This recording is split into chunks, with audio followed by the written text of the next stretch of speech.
How much responsibility do you feel that you have, particularly guys, the alt-right, who, as you say, some of them have enjoyed your work, and say, No, I'm not one of you guys. I'm not with you guys. They haven't enjoyed my work.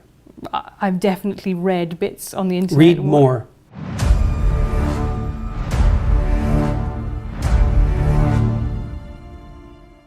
You've sold 2 million copies of 12 Rules for Life. You have 800,000 followers on Twitter, 1.4 million followers on YouTube. What is it that you're selling that so many people want to buy? I don't think I'm selling anything. Well, I went to a show where you were selling tickets to your show, so people are willing to pay a lot of money to see you speak. You know, what is it that you think that people are hungry for? They want to hear from you.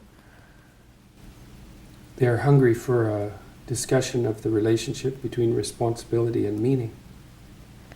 And we haven't had that discussion in our culture for 50 years.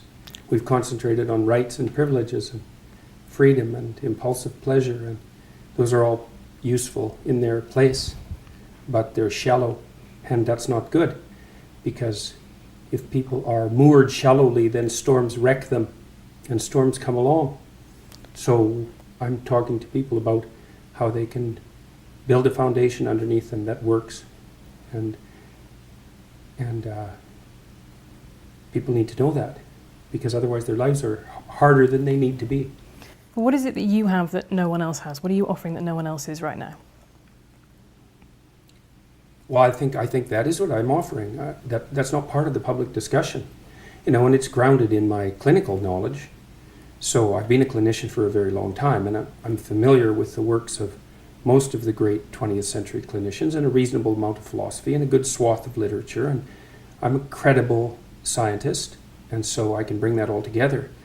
And I've tried to bring it all together and to make a case for the significance of individual life and the psychological necessity of courage and nobility and responsibility, these things that sound old-fashioned, but are old-fashioned in the best sense. They're old-fashioned because they've lasted forever and they're absolutely necessary. And people need a call to responsibility because they need to mature. They need to want to be adults. You know, and I don't think we do a very good job in our culture of making a case for why it's a good thing to be an adult. And two things really made you famous, which is, first of all, is the book, 12 Rules for Life. Mm-hmm. The second one, I think, was an interview that went viral with Kathy Newman of Channel 4 News, which you talked about men and women. Joe Rogan's podcasts help plenty too. Right, he's got a big, big following. But that was, I think, really fascinating, that interview, because it was specifically about men and women. And you said at the time, you know, YouTube skews very male and your fan base is very male. Is that still the case? Are you still primarily talking to men? I would say the talks are probably 60-40, 65-35 male to female. The book sales, I don't know. I doubt it, because usually it's women who buy books, although men do buy nonfiction if they buy books. We don't know the demographics on the books. But the book has definitely expanded my audience, I would say. And that's a good thing as far as I'm concerned. I mean, I never set out specifically to talk to men. My students for most years at university have been primarily female. I think most of my graduate students have been female. It might be about 50-50, but I think it would probably tilt more in the direction of female. So it wasn't something I set out to do. I think, though, that, as I said earlier, well, I can't tell how much of it is merely a consequence of the fact that YouTube skews so male. It might also be something to do with the call to take on voluntary responsibility. I'm not exactly sure why that would be more necessary for men right now. I think it might be because our culture confuses men's desire for achievement and competence with the patriarchal desire for tyrannical power. And that's a big mistake. Those aren't the same thing, even a bit. So, and it's very inappropriate psychologically and sociologically to confuse them. So. Well, one of the things I want to come back to is this idea. So that you say in the book, you know, there is masculine order and feminine chaos. Mm-hmm. No, actually, I say that those are symbolic representations of the two things. Right. Okay. Mm-hmm. So why is order masculine? I think it's because our primary social hierarchy structures are fundamentally masculine. And that's not the patriarchy? Well, it's not the modern idea of the patriarchy, that's for sure. I mean, that's my idea of the patriarchy, which is a system of male dominance of society. Yeah, but that's not my sense of the patriarchy. So what's yours? Well, in what sense is our society male-dominated? The fact that the vast majority of wealth is owned by men, the vast majority of capital is owned by men. Women do more unpaid It's a very, labour. very tiny proportion of men, and a huge proportion of people who are seriously disaffected are men. Most people in prison are men. Most people who are on the street are men. Most victims of violent crime are men. Most people who commit suicide are men. Most people who die in wars are men. People who do worse in school are men. It's like, where's the dominance here precisely?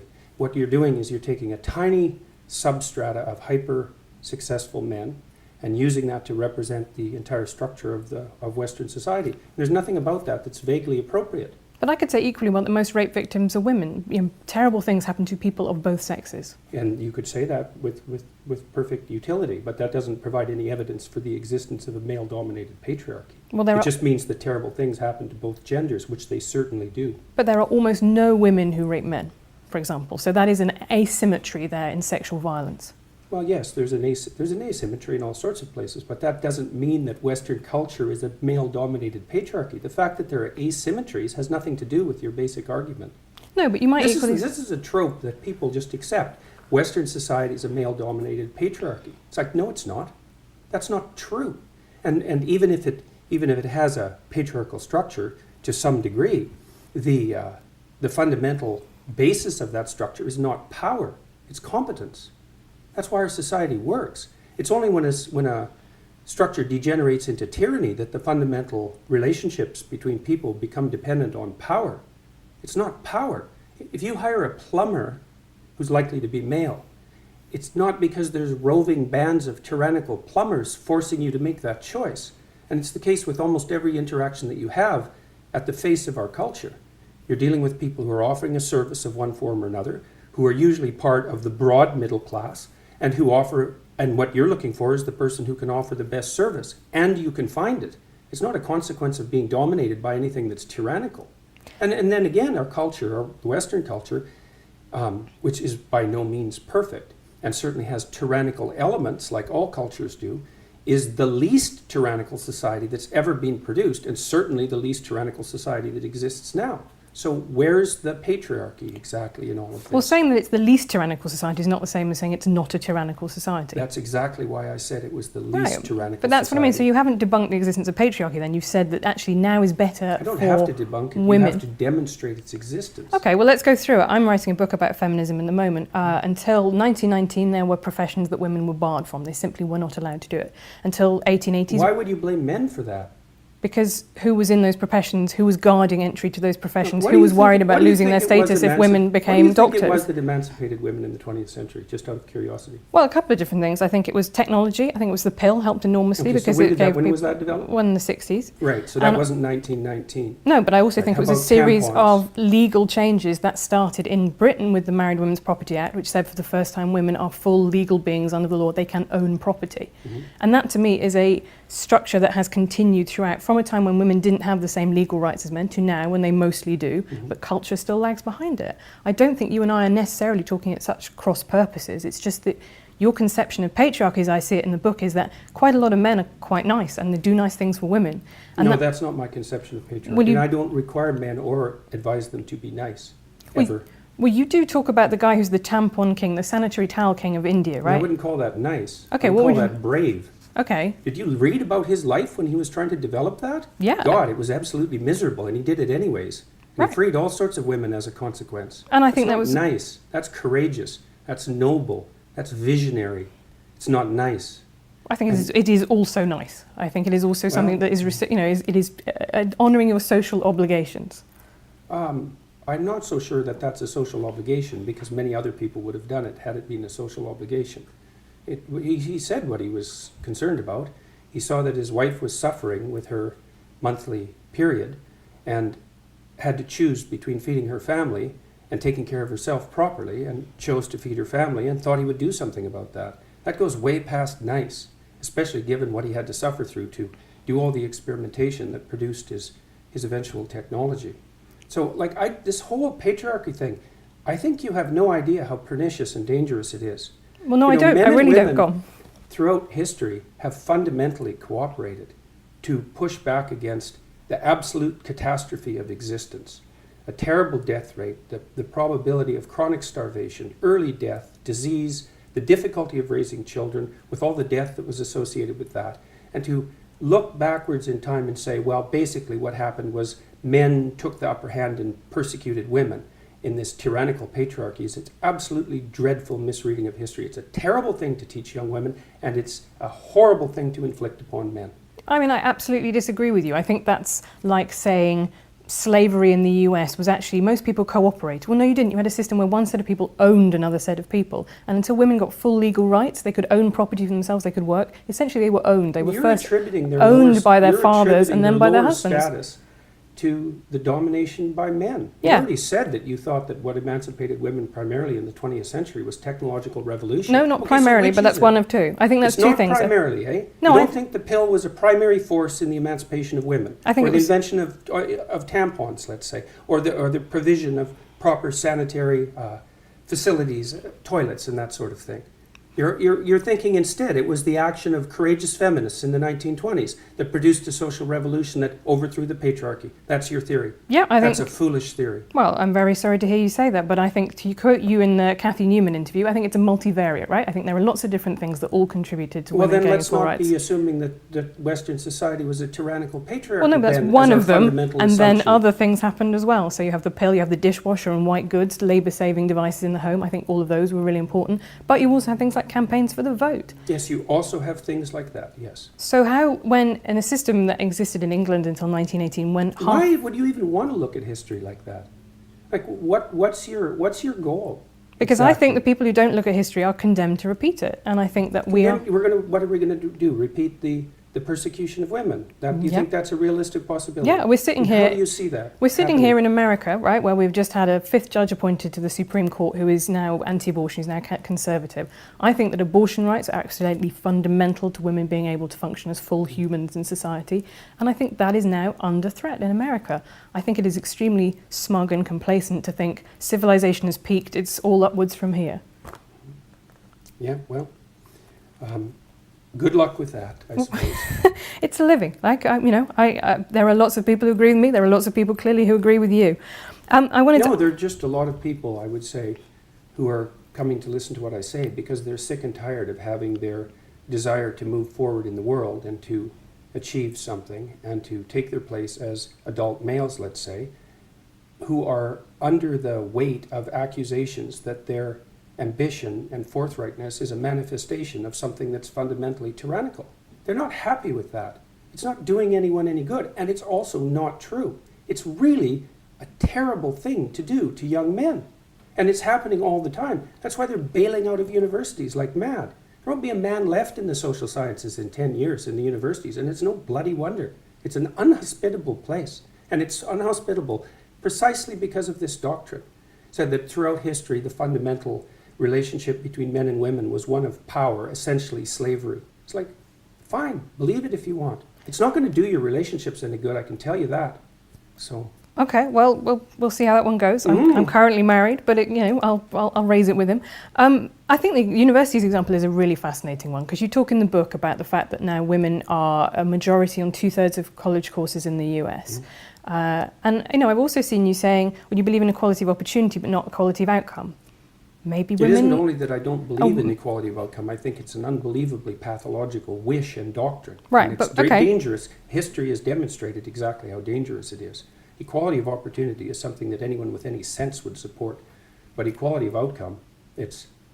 So what's your problem with there not being beyond belief to support equality of outcome? Okay, so what's your problem with there not being enough men in the social sciences? Perhaps women are just cleverer. Perhaps that's why there are more women at university, right? Under your doctrine, I don't think that, but that's I think the logical extension of your doctrine. It isn't the fact that there's an unequal distribution. The problem I have with it is that the reason that men are bailing out is because of the prevalence of the doctrine that you're espousing. That's the problem I have with it. It doesn't matter that much. They will bail out. I don't see any way that the universities are going to redeem themselves in the next decade. So, and maybe that will be fine, but I doubt it. We'll see. That seems extremely pessimistic when the numbers of people going to university just generally are going up. Yeah, well, that's not going to last for very long. Why not? Because it's too expensive, and the universities are doing all sorts of things that aren't acceptable, mostly ratcheting up the price. So, and decreasing the quality of what they're offering. And playing into the hands of the people who are ideological acolytes of the identity politics routines and playing postmodern stunts and pushing neo-Marxism and all these things that are characteristic of the social sciences and the humanities primarily.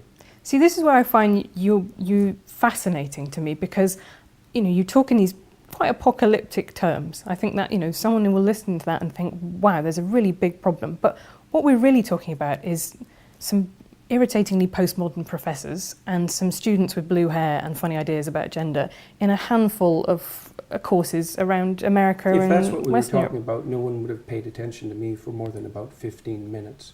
So you might see this as some surface manifestation that's irrelevant, but that isn't how most people view it. It's certainly the case, too, that this identity politics battle of ideas was a determining factor in the last American election. If Hillary wouldn't have played identity politics, played cozy with the identity politics types, she would have kept the working class and she would be president now. So these aren't trivial issues by any stretch of the imagination. It's not just some kids having a decent time while they're being creatively rebellious at university. It's a much deeper problem than that. The doctrines that I'm opposed to are predicated on, well, one assumption they're predicated on, it's probably the primary assumption, is that the best way to view history is as the domination of a tyrannical male patriarchy, and that's true also particularly of the West, which is a doctrine I find absolutely unpalatable and historically absurd, biologically ridiculous and ungrateful, among other things. Who's ungrateful, sorry, in that? Who is being ungrateful? Look at what you have. Right. You live in the best society that's ever been created. I was reading about some Indonesians. I mean, do you mean me as a woman or me as a 21st century person in the world? I mean us, yeah. I mean, I'm incredibly grateful for what I have, but to me the project of politics is... a construction of a tyrannical patriarchy? You're grateful for the productions of a tyrannical patriarchy. How does that make sense? Because I think life is good. I think it could be better. That's what being fine. a progressive means. That's a perfectly reasonable proposition. But I guess that isn't commensurate with your claim that you're the beneficiary of a tyrannical patriarchy. Why not? How can it be good if it's the consequence of a tyrannical patriarchy? Tyranny isn't good, is it? I mean, that's the definition of tyranny. Something that isn't good, and yet it's produced all these things that you're grateful for. Like, doesn't that contradiction bother you? Where did what was good come from? I think I'm benefiting actually from a lot of things that I don't support, that are unearned privileges in my life. I think that's absolutely true. Like your job? Like I have a very good job. I had a loving family. Well, I don't think that's going to do the world any good, is it? That's a hell of a fine rationalization for your privileged position. Oh, well, fair enough. But if you could trade it off with someone who's less privileged. I could. That'd be a start. I could do that, but I don't want to, and I won't, and I don't think I should be expected to. Why not? Is it okay for you to occupy a position of privilege in the patriarchal tyranny? And if it is it because you're female, or is it just because it's convenient? Well, let me tell you my political philosophy. I guess I'm a social democrat. So what I believe is that you should, if you have a good life, you should try and pass that on. I believe in a progressive redistributive tax system, for example. It was once said by Lord Mandelson in British politics, New Labour was okay with people being filthy rich as long as they paid their taxes. Now, I'm kind of less okay with people being filthy rich. But Define filthy rich. Well, I think I would leave that You're probably in the top 0.1% of people who've ever lived on the planet. That would constitute filthy rich by historical standards. Okay, but I'm not sure that I'm going going the line exactly? Be able to help the Neanderthals at this point, really, by giving up some money. But this is my point, is that what I believe is, I believe in a structure in which people who have had a good life and had lots of advantages should pay that back, pay that forwards, which I think is the message that you preach as well, right? You have responsibilities. And if you've had, like us, a lot of advantages in life. Civilization as a tyrannical patriarchy. But it's not purely a tyrannical patriarchy, That's for sure. Is it? It's purely not. Right. And that's exactly the issue. But why because would you deal with moral when you describe it as a anyway? tyrannical patriarchy, then you make a case that it's purely that. And that's exactly what's ungrateful. Why it's not purely that at all. Why is saying that something has elements of this maybe the same as it is purely that? That isn't what's being said. Merely to define it as a patriarchy implies unidimensionality. And to insist that that's also tyrannical doesn't offer a balanced viewpoint at all. Well, I think that's probably where your disagreement comes with this, which is because I do not see it in that way. I do not see that as univariate at all. I see it as one element. Then why call it a patriarchy? Because it describes an overarching structure. Does it? Yeah. What if the patriarchy is fundamentally composed of women? Is it still a patriarchy? No, that would be a matriarchy. Would it? So let's say we take a patriarchal structure, like the medical profession, and we fill it primarily with women. Is it then a matriarchal structure? What makes it a patriarchy to begin with? Is it the hierarchical structure? Is it the fact that it's mostly men? Is it the sociological structure? Or is it the fact that it's mostly men? Well, I think that's really interesting because male primary school teachers, for example, only 15% of them are men. And I interviewed some of them for my book. And you know what? They report exactly the same things that women do in male-dominated offices, right? They say, people have conversations that I feel excluded from. I feel stigmatized, like I shouldn't be here. People look at me askance when I say I'm a primary school teacher and I'm a man. You know, they kind of reel back. We all make those implicit associations. So if it is a structure that's dominated by women, then it's also a tyrannical patriarchy. I think in that case, then men have a way of, they should be able to complain about the fact that a very female-dominated office leaves them feeling out too. Yeah, feeling left out too. So how do we get something that isn't a tyrannical patriarchy? If it's composed of women, then it's a tyrannical patriarchy, and if it's composed of men, it's a tyrannical patriarchy. We're kind of out of options. Right, but, well, or you could have an office in which a blend of people of both So sexes if work. it's 50-50, then it's not a tyrannical patriarchy. No, not 50-50. I'm saying that people... 40-60. I'm saying that there is clearly, when there's only 15% of male primary school teachers, they do feel marginalised and excluded. So you think the defining hallmark of a tyrannical social structure is the predominance of one gender, and if that was relatively equalised, then all of a sudden it would be a free and open institution. I don't think that male primary school teachers are being tyrannised. I do think they are being marginalised, and I do think that they feel excluded and stressed by that. So what do you do about that? Well, this is what I mean. I think actually, and I'm surprised you don't agree with me on this, that actually having more male primary school teachers would be a really good thing, because boys need role models, actually, particularly boys who don't have a father figure in their life. That's really important for them to have a stable adult who shows them what it's like to be a man around the place. Could be, but you shouldn't achieve it as a consequence of preferential hiring. No, I don't think it would necessarily need to be preferential hiring. I think it would probably be about making that job, breaking down the stigma to entering that job. I think teaching is a really interesting example. It was seen at the turn of... I worked in daycares when I was 18, 19. Right. You know, there were no men in it. And how did that make you feel? I loved it. Yeah. You know, the kids, I used to wrestle with the kids, which of course you can't do now because everybody knows that would just be a catastrophe. And I used to draw them pictures of monsters and they'd line up for that. And I liked working with kids quite a lot. And I didn't care whether it was female-dominated. I've been in female-dominated my professions my whole life. Right, I think... I haven't felt marginalised as a consequence. Well, then you have been lucky, and I have talked to people who have might be luck. The opposite. Might be careful conduct as well. Explain that more to me. Well, why would you assume that it would be luck? Well, if I say that, you know, there is a statistical analysis, and I've talked to a broad range of people, and, you know, you would always expect outliers at either end. Some people have had a really terrible time, some people have had a really brilliant time, Yeah, well, everybody else in the middle. one of the things that I've strived to do is not to become resentful. Well, okay, that's very good. I have to say that your Twitter feed does not give me that impression. You come across as somebody who takes criticism very much to heart. Is that true? I don't think you have any grounds for that suggestion. I mean, you've seen my interviews online. If I was someone who took criticism at heart, I'd be in a lot more trouble than I am now. In what way? Well, I've been criticized endlessly for 2 years. I've been in scandals. I've probably been in, I don't know how many scandals in the last 2 years, and had unbelievably contentious interviews with journalists online, on TV, on radio, in podcasts. If I was someone who couldn't tolerate criticism, the evidence for that would already be clear. Twitter's a strange social network. I've kind of pulled myself away from it. So it's not an easy place to conduct yourself with as much grace as you might. And I think it sort of rewards impulsivity because maybe it's because of the constraint on characters or something like that. So I think that people tend to show their worst on Twitter, and some of that's a consequence of the structure of the technology. I think I certainly agree with you. I think that's something that we agree on there. I think people are rarely at their best on Twitter. No, and you know, I pulled myself away from it quite a lot in the last month, mostly to see why. You know, I kind of kept an eye on Twitter, all the social media networks for the last few years, partly to see, well, I'm trying to monitor what's happening around me, I suppose, is probably the right way of thinking about it, and to see if I'm making mistakes and how they might be rectified. But I don't think Twitter's been good for me, and I don't think the reply function on Twitter is useful, and I think the fact that so many people on Twitter are anonymous is not a good thing at all. Do you think you'd be less angry if you went on Twitter? That's something I think quite a lot. I would come into contact with less things that annoyed me on a daily basis. Oh, I think there's no doubt about that. Yeah. I think that's definitely the case. And I've talked to other people who've pulled back from Twitter and experienced the same thing. I don't know what it is exactly, but there's something about Twitter that seems to really heighten the desire of people to be provocative.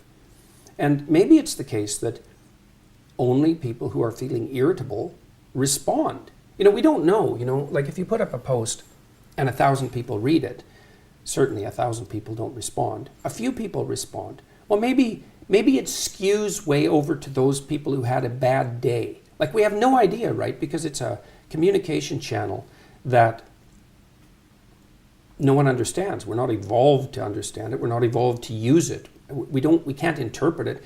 Plus, you're interacting with random strangers, which is something you never, ever do. And it's never the same set of random strangers. And you don't react to Twitter like it's random strangers. You react to Twitter like it's a person that you know. And it isn't. You write in 12 Rules for Life about having had violent impulses that you didn't act on. And I think in Maps of Meaning, you elaborate on that. You say you fantasize about stabbing a classmate in the neck. And you're very clear about the fact that you never, ever thought that you would take those seriously. But it just does make me think whether or not, are you somebody who thrives on anger, who finds anger to be something that they need in their life, that they find motivates them to do the things that they need to do?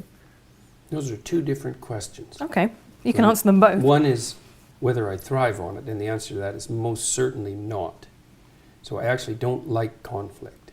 Then how have you ended up doing this as a job, which is arguing with people, right? Just because no, that's not my job. It's not to argue with people. Okay. So my job is to not do things that I don't think I should do. Right, and my government made the mistake of assuming that compelled speech was acceptable as long as it was motivated by hypothetical compassion. And that's not happened for me. So I made that point. It wasn't because I wanted to or because I enjoyed it. I don't really like conflict. I'm actually a rather agreeable person, which is partly why I'm a clinician. And so I find the constant conflict exhausting. But that's not the issue. You're not morally obligated. You're morally obligated to do things other than that which you like. So now I really do enjoy the lecture series that I'm doing. And the reason for that is that it's not political in its essence. I'm trying to do everything I can to bring people who are trying to develop a vision for their life together and to encourage them to act more responsibly, but not in a finger-wagging sort of way, but because I've come to understand that the meaning that sustains you in life is mostly to be found through responsibility. And through the voluntary adoption of responsibility, you're very likely to find your fundamental strength. And I think that that's clinically unassailable observation. And that's all very good, and I'm very pleased to be doing it. And it seems to be having a salutary effect as far as I can tell. And but it's not because I thrive on anger. I mean, you were at my show, two on days Thursday ago? night, yeah. How much anger was there in that? Well, I thought it was fascinating because it was in Long Island. We drove to it and we went past a Lamborghini dealership, a Porsche dealership. This is not a poor area. The audience was, I would say, very, as I was surprised how many women there. It was pretty mixed. It was overwhelmingly white. And I thought you talked, you said at the end, this is more incoherent than I normally am. You ranged across quite a range of subjects from, status in monkeys to perception. But the things that the crowd clapped and they applauded where you went, oh, you can't say that, that's a microaggression. Or multiculturalism is a scourge that is sweeping Canada. And what I got was a strong sense... No, that has swept Canada. Okay. Well, what I got was a very strong sense of people whose lives... I never said that it was a scourge that swept Canada either. I wouldn't have said that. Okay, well, I will go back and check your exact wording of what you said, but you definitely... I'm not in favour of it as a fundamental doctrine. Right, okay. But I don't think it's a scourge. So I wonder if you and I mean the same thing when we talk about multiculturalism, because you have a First Nations room in your house, right? You have a lot of First Nations stuff. How is the coexistence I'm the honorary member of a First Nations family, as a matter of fact. Which is wonderful. I have a First Nations artist when I went to Canada last year. But that, to me, is the essence of Canadian multiculturalism, that culture being preserved and living alongside the Anglophone culture that, in some senses, supplanted it. How is that not multiculturalism? Well, multiculturalism is the idea that the cultures can all be put together in a single place with no overarching structure or undergirding structures. That's not the case. How can that possibly be the case? That defines the situation in the world. and the world is full of war. So how can that possibly work? If you're going to bring people together and they're going to exist together in harmony, they have to be playing a game that everyone plays, that everyone knows the rules for. It can't be 10 different sets of rules for different people. That isn't going to work.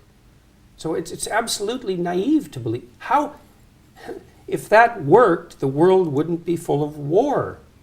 Well, before we had, multiculturalism, we still did have war.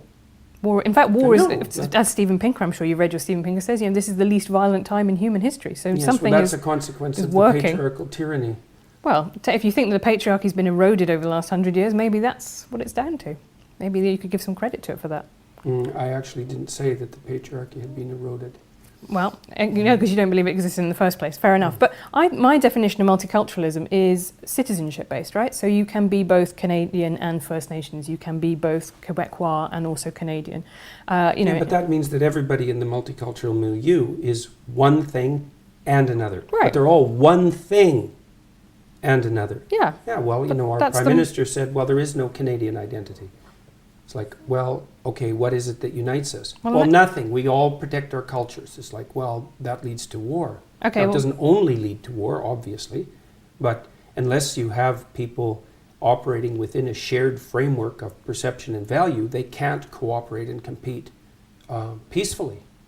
I don't understand how that's even a disputable topic. That's how you organize people. Okay, I think if that's what he said, that's what Trudeau said, that is a dumb thing for the Prime Minister of Canada to say when you are Prime Minister of Canada. You might say that. Would agree right. much more with what Barack Obama said when he said, I'm trying not to make a red States America or blue States America or white America, black America. I'm trying to make a United States America. That to me is... Yes, the Democrats are very good at that. Well, they played identity politics for the last 20 years. All they've done is inflame tribal tendencies, as far as I can tell.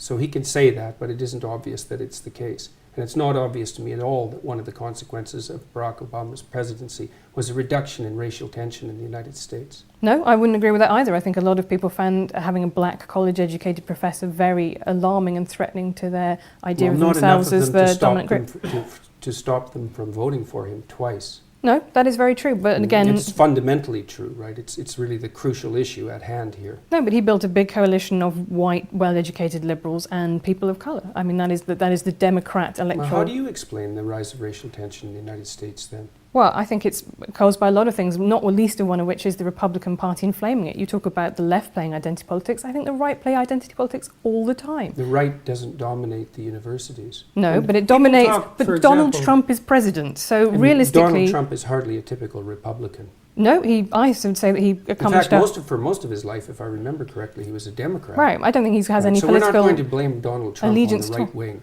Okay, but I'm going to say the rest of the Republican Party are also quite happy to play, I would say, white identity politics. They did not dump him as their candidate when he said, Mexicans, they're not sending us their best people here, they're rapists, right? The whole idea of the United States, it said, I think a beautiful thing, all men are created equal, but it meant men, and it meant specifically white men. Women and black people could not vote.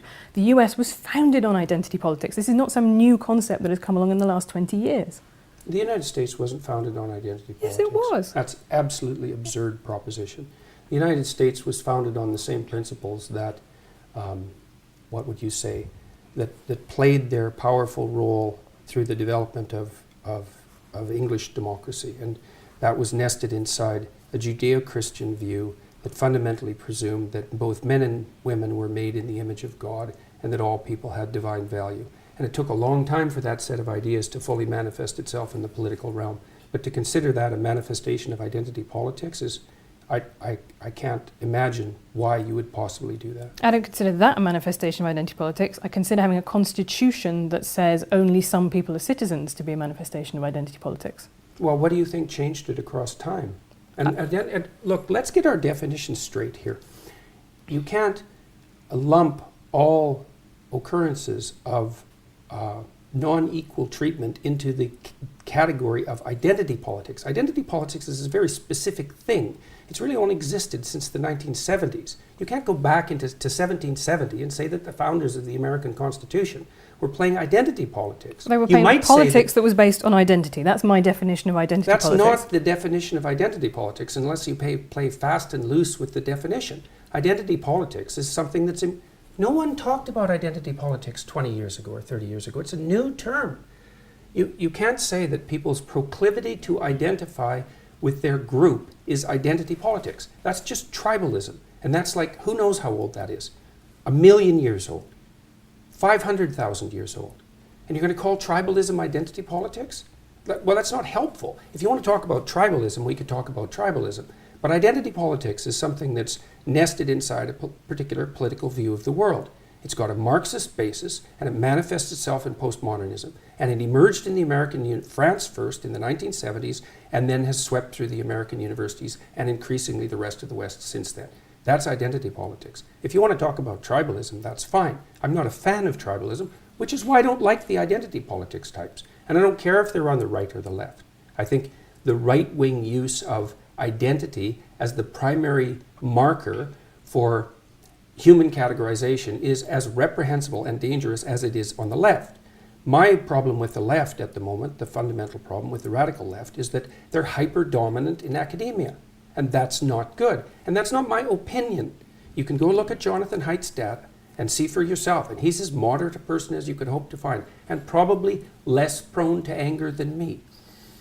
And I agree with you. I find a lot of students phenomenally irritating, but I would question how much power they have in contrast to the things that I find more worrying that are happening in the world today, right? Or even the professors, right? Even the professors. 20-year-olds don't have that much power, but they're not 20 forever.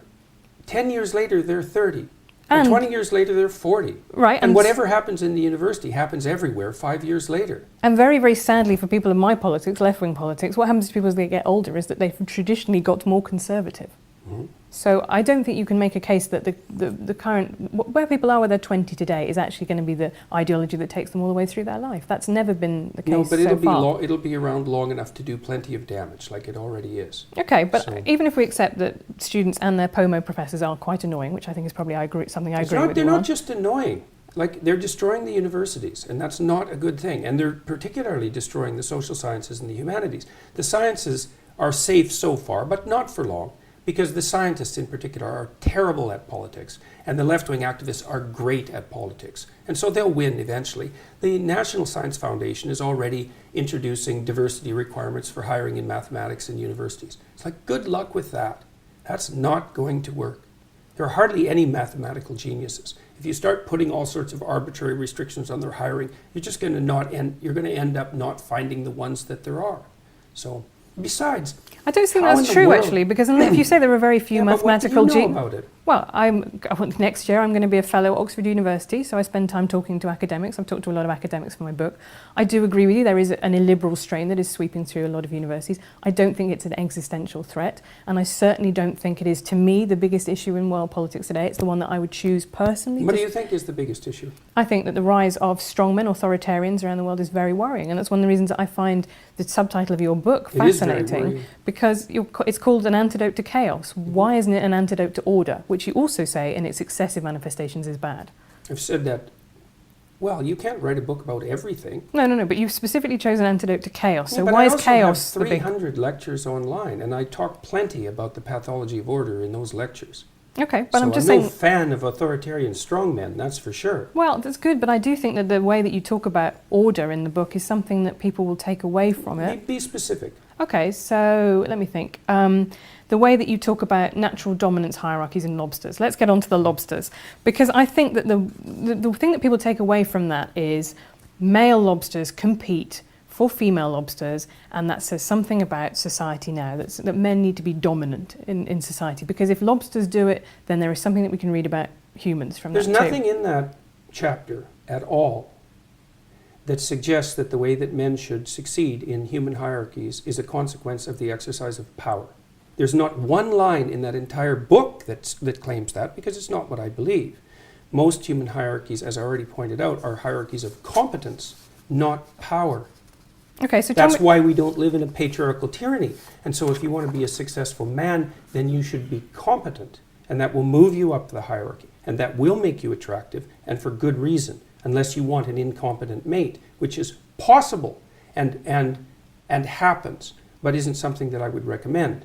People will sometimes choose an incompetent mate because they're intimidated by competence, and so they'll settle for someone who they don't respect because they feel that they can master them and they won't be intimidated. But it's not a recipe for a happy life, I can tell you that.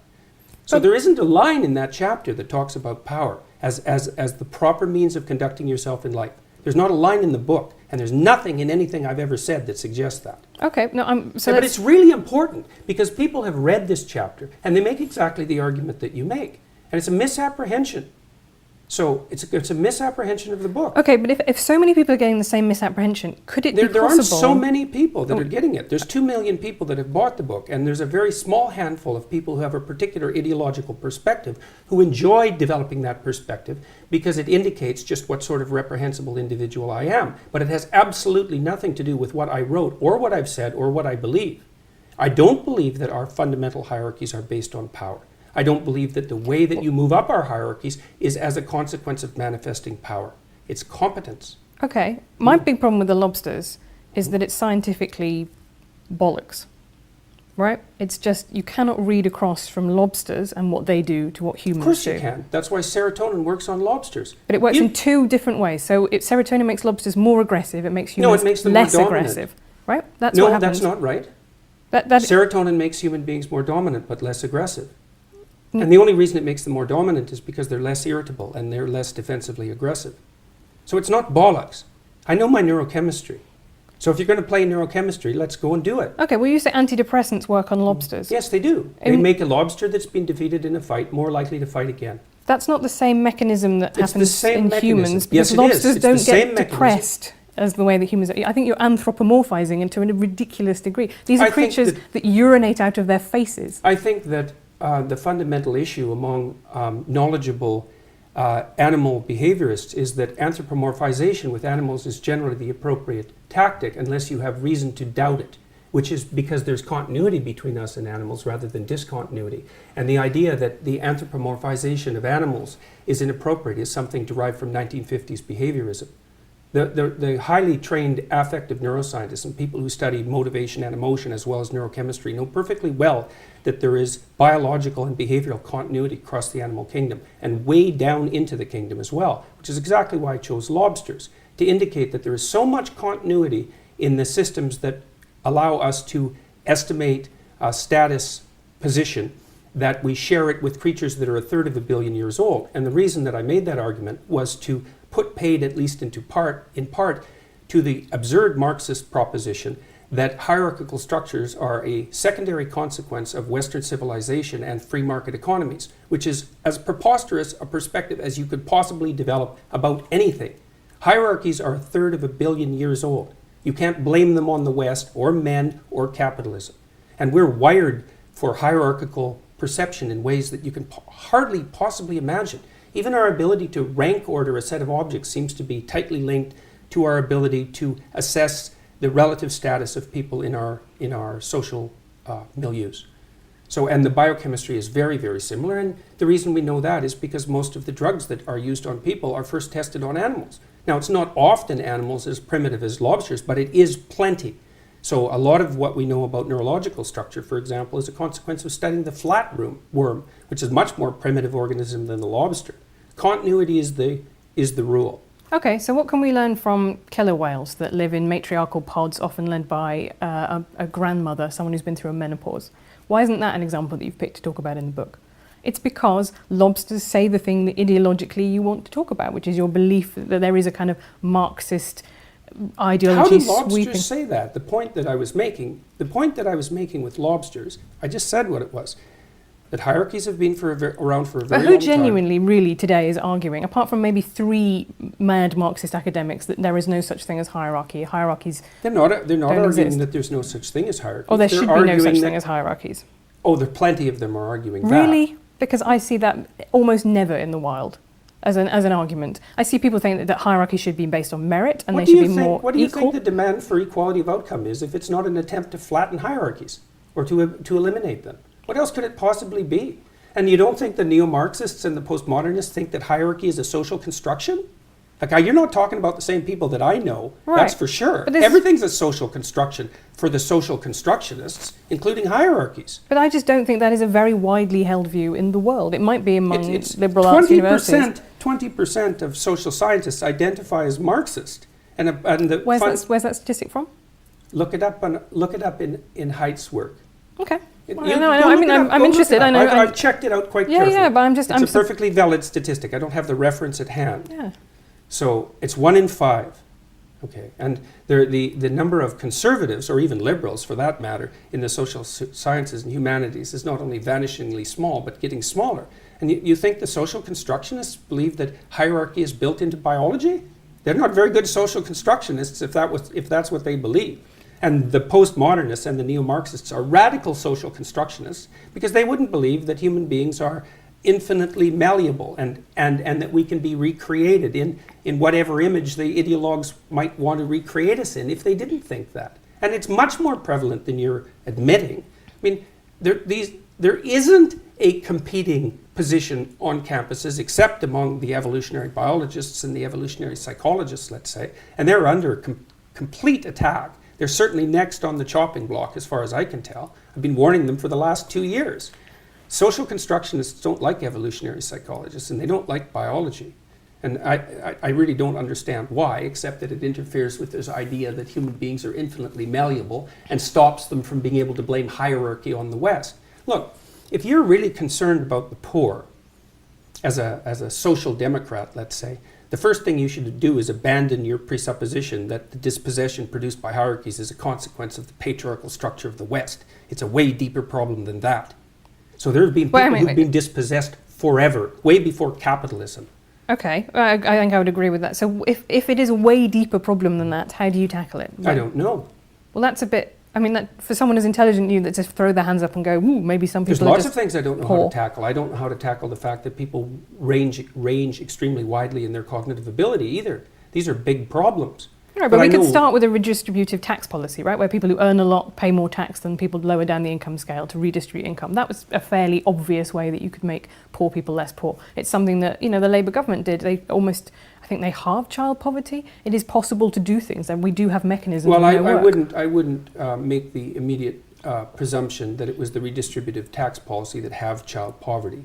You know that absolute poverty in the world has halved between the year 2000 and 2012, and you can't attribute that to redistributive policies. No, I can't. I'm only talking about Britain. I'm talking about that particular government, which had, you know, then there are fiscal analyses that have been done. But I think let's move on from lobsters. I mean, you know, that chapter is about people becoming responsible and competent, not about them becoming like dominant and powerful. Okay, it's not that at all. But my problem with it is, I think you got criticised by a lot of marine biologists, right, and by a lot of geneticists. I think for one. Okay, well, I can name you. P.Z. Myers is one who's criticised you. Adam Rutherford, who's former editor of Nature, has criticised that chapter. There are, you know, that is not. But what I think is fascinating is that biologists dispute the fact that most organisms organize themselves into hierarchies, and that the fundamental biological mechanism for the regulation of hierarchy is the serotonin system. That's not disputable. Now, you can find animal organizational structures that vary from that, what would you call it, fundamental pattern. But the existence of variance isn't proof against the existence of a fundamental pattern. Like, I don't know how you can sit there and be skeptical about this. If you know the literature on hierarchical structure, you understand that across the entire animal kingdom, animals tend to organize themselves into hierarchies. And that, and that the neurochemistry but very of the hierarchy different types of hierarchies, right? So well, there's a pattern. You have, that's why we know they're hierarchies. Right. Yeah, but like you say, the pattern as if that, you know, the hierarchy is the pattern. Right. Okay, and that's fine. So chimps have one very obvious social structure, and bonobos have another one. It's not as different as people have made it out to be. No. The bonobos are a lot more violent than the and they're not hippie monkeys, right? Observers of the bonobos have admitted. Okay, but nonetheless, you say that as if those little details don't matter, as if there can't be such a thing as a hierarchy that is much worse than another hierarchy. That's my problem with it. I'm not saying that at all. There's clearly hierarchies that are worse than other hierarchies. Right. Baboons have terrible hierarchies, for example. And tyrannical hierarchies aren't my cup of tea. Right. That isn't the point I was making. No. The point I was making was that hierarchies can't be blamed on capitalism or the West. They're built into our biology. The neurochemistry is so old that we share it with crustaceans, so that's 1/3 of a billion years, which is the proof that hierarchies aren't a recent construct. If proof like that needs to be provided, and that the best way for people to adopt a strategy that will move them up the hierarchy, which is a desirable thing in most regards, is to face the suffering of the world forthrightly. That's what that chapter is about. And the people who've been criticizing it read it as if it's a defense of the Western patriarchy. It's like there's no defense of the Western patriarchy. No, I don't think that's true. I think the way that people chapter. criticize it is and I think this happens a lot with evolutionary psychology, is which is not quite what the lobsters are, but is where other stuff in the book is. Other things you said, for example, like women wear rouge because it reminds men of ripe fruit. Right. Well, for a start, why do you think women wear rouge? I have absolutely no idea. But Right, I will tell you. That's really not a very good answer. Well, yeah, you said before there were lots of things you don't know the answer to. But I'll tell you one but thing. I'm not criticizing your perspective on this. You're criticizing mine, so I'm presuming you have an alternative idea. Why do you think women wear makeup? Why do you think there are an they wear enormous makeup? number. Let's go back to why women wear rouge, because it reminds men of ripe fruit. Okay, first of all, not all ripe fruit is red.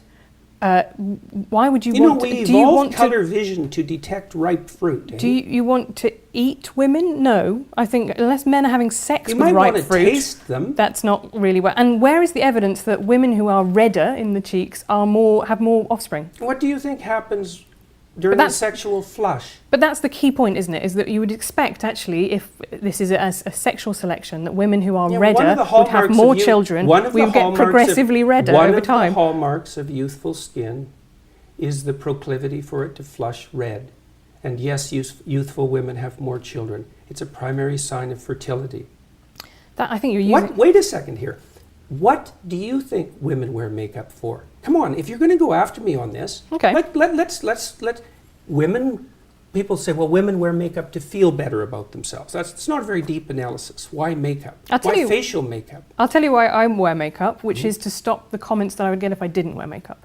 And my gender, I always say my gender is low maintenance, right? I don't feel particularly like a woman inside. I don't really know what that would mean. But what I try and do is try and look, in the same way that you get black women who talk about the problem with natural hair, is it's seen as unprofessional, right? And as a woman, if you don't wear makeup, that is seen as a political choice. That is seen as something that, you are... So you wear makeup to protect yourself from what? From tyrannical judgment. Men? No, but tyrannical women as well, I would say. I think women very harshly judge each other's appearance, and there are very good reasons for that.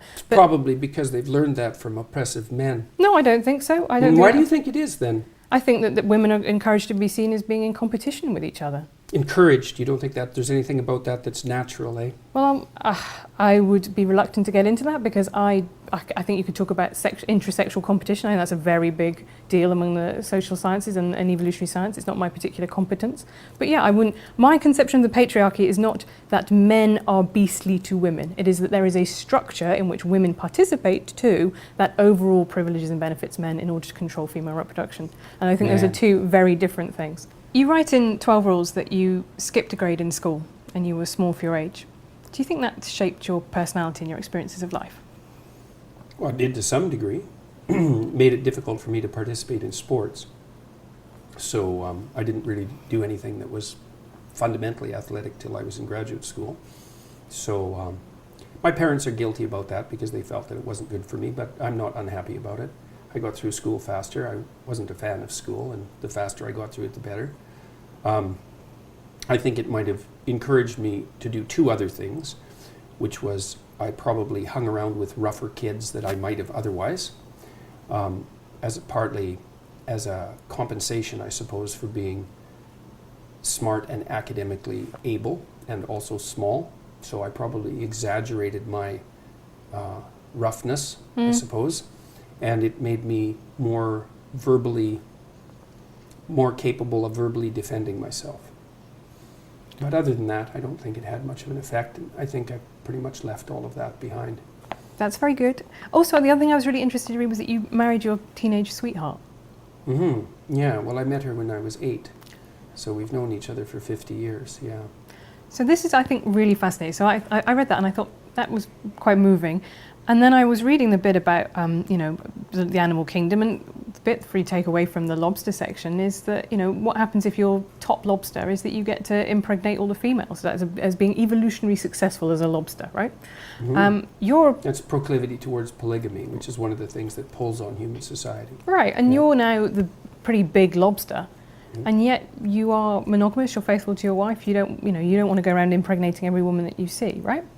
No, one woman's enough trouble. Right. So I think that's to me that was really interesting, because that's a way in which we are very obviously very different from animal society, and to me Well, it we're takes not that different. I mean, there are plenty of societies where exactly that happens.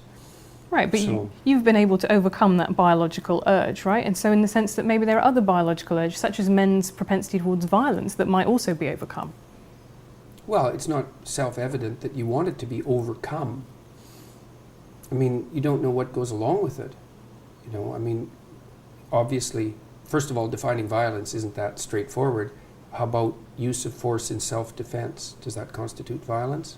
I think to me that's a separate category of violence. I think Well, self-defense. but I it's would- not that easy to distinguish them. Like if you're, what you want to do with a child who's aggressive is socialize them so that they become sophisticated in their manifestation of their aggression. You don't want to inhibit it. You certainly don't want to socialize little boys to be more like little girls. That's, first of all, you don't know how to do it to begin with. But second of all, it's not very, it's not an advisable strategy. So. Well, I found that really interesting, because in the book you say that actually if you feminize men, that might give them more of a, might have more of an allure towards, these very fascistic Oh, there's no ideologies. doubt about that. That's standard psychoanalytic. That's like psychoanalysis 101. If you repress something, it comes back with a vengeance. Okay, so tell me what you mean by feminizing in that sense. Because to me, if you don't mind me saying so, you are a man who is quite feminine. You're in touch with your feminine side. You are very well dressed. You talk a lot about your diet. You've talked about your emotions. Oh, I hate talking about my diet. Right, but you cry in public. You enjoy spending time with your kids. All of these things that are not sad, isn't it? But they're not stereotypically male, and I think that's very admirable. Pretty strange behavior for a patriarchal tyrant. Well, that's why I think that you're probably, in some ways, you're not a patriarchal tyrant, or that actually all of our programming, if you want to call it that in biology, is overcomable, because you are... It's integratable. Right, but you are a man who some people would say has a lot of feminine traits like that, and I don't... Do you think that means that you are now being in the allure of authoritarian fascistic ideologies because you're baking cakes? Oh, I notice the allure. And then what do you do with that? Work to live such that there's no temptation in that, which is also what I recommend to everyone else. Right. If you see any temptation in that, then you should straighten yourself up real quick. So, and that's what I've done for decades. So of course you have to see the allure in that. If you don't see the allure in it, you're a fool. Just like if you don't see the allure in the radical leftist ideas. I mean, if you didn't understand the allure, you couldn't understand the ideas. They're dangerously alluring. It'd be lovely if there was a strong man who could solve all our problems, and those who deserved it got exactly what was coming to them. It's not something that I would recommend as a wish. So, but that doesn't mean you want to be blind to its attraction. You want to see what the dark parts of you are attracted to. It helps you keep an eye on where things can go if they go badly sideways. So, I don't think it has anything to do, though, with my what would you say, more classically feminine interests. Not as far as I can tell. I mean, I have all sorts of classically masculine interests too, so right, and seems to be reasonably well balanced. Right, so you talk then about we shouldn't socialise little boys like little girls, but actually, I have lots of stereotypes. I'm interested in politics, which is overwhelmingly male-dominated. You have lots of classically feminine interests. Why, what is the problem here with people having personalities that are a mixture? There's no problem with that at all. The problem is when it's dictated by fiat. Well, I mean, who's fiat? How about the education system? So in schools, you think that there is that? Well, I can't remember the psychologist's name at the moment, but he was quite influential in the 1980s, who recommended as a control for male violence that boys be socialized more like little girls. And I don't think that that's a particularly unpopular viewpoint. So on the de-emphasis on competition, for example, in games, the increase in the rise of competitive games where scores aren't kept, that sort of thing, is all a manifestation of that kind of theory as far as I'm concerned. The idea that there's something intrinsically wrong with competition. It's a very foolish idea, especially if you want to motivate relatively aggressive boys, because they're competitive. Well, competition, that's not good. Someone has to lose. It's like, well, you're not going to get very far looking at the world that way, I'm afraid. Maybe you want to generate a plethora of games so that everybody has a shot at winning. That's a good idea, but you certainly don't want to devalue the notion of winning. If you're doing something necessary, you should reward people who are particularly good at it. It's part of the definition of it being necessary. So, and you don't want to control aggression any more than you want to control sex. You want to integrate it. And if it's integrated, that's the integration of the shadow from the Jungian perspective, and something I talk a lot about in my lectures. It's like you need to have the capacity for danger. You need to be dangerous, but you need to learn how to not use it except when it's necessary. And that is not the same as being harmless. Harmless, that's a terrible virtue. It's like a rabbit. There's nothing virtuous about harmlessness. It just means you're ineffectual. Yeah, I think I would agree. Well, I think there are some people who through their harmlessness become iconic and they become symbols. I think the Gandhi and the principle of non-violence. He's not harmless. He just transcended his deep violence. That is a completely different thing. Okay. Without that capacity, there would have been no way he would have had the strength of character that he had. He was an integrated person, not a harmless person. Okay. That's a very, very different thing. Did you have different ambitions for your daughter and for your son? Some of them were different. I encouraged my daughter in her desire to be a mother, which is not something I did with my son. Did you encourage him in his desire to be a father? Absolutely. Right. So you encouraged both of them to be a parent. Right, but those are different. Yeah. I believe. And yeah, I mean, and in some sense, I think it's harder for young women because, of course, the problem of integrating family with career is a more complex problem for women to solve. So, and I spent a lot of time talking to her about how she might solve that. I wouldn't say that we came up with anything that was spectacularly original or successful, but I at least let her know that whatever pathway she chose was fine with me as long as she was being honest with herself about what it was that she wanted. But also that, I'm not a fan of the idea that the most fundamental orientation that a person is likely to have in their life is career. I don't believe that's true for most people. I certainly don't believe it's true for most women. And I think the evidence supports that claim quite straightforwardly. So, however, it is the only thing that you get paid for under capitalism. Right? Man, live. But that's How can true. you say something like that? It's so cliched. Well, it's so painful to hear that. It may be cliche, but it nonetheless is true, right? Look, Women do it's more, not much capitalism. more. Well, for God's sake. It is. No, it isn't. You have to invest into a child for 18 years before they have any economic utility. Mm-hmm. It's a consequence of delayed economic utility. We don't know how to monetize it. It's not a consequence of capitalism. It's a consequence of the fact that human beings have an 18-year dependency. How do you monetize that, even in principle? Well, we don't know. We did used to send them up chimneys, to be fair. And at that point, what's true. really interesting is at that point, children were seen as being much more the property of the man. And as they become economically useless, all the legal studies show that that's when we start moving to a model of female custody, right? Because it was about caring labour. But this is the point I'm making. Look, I'll tell you, there are plenty of men who are not very happy about the model of female custody. And that would, include the 85% of men who are essentially denied 50-50 custody when they divorce and have young children. So I wouldn't think that one of our major problems, or at least a major unidimensional problem, is the proclivity of men to foist off the custody of their children onto women.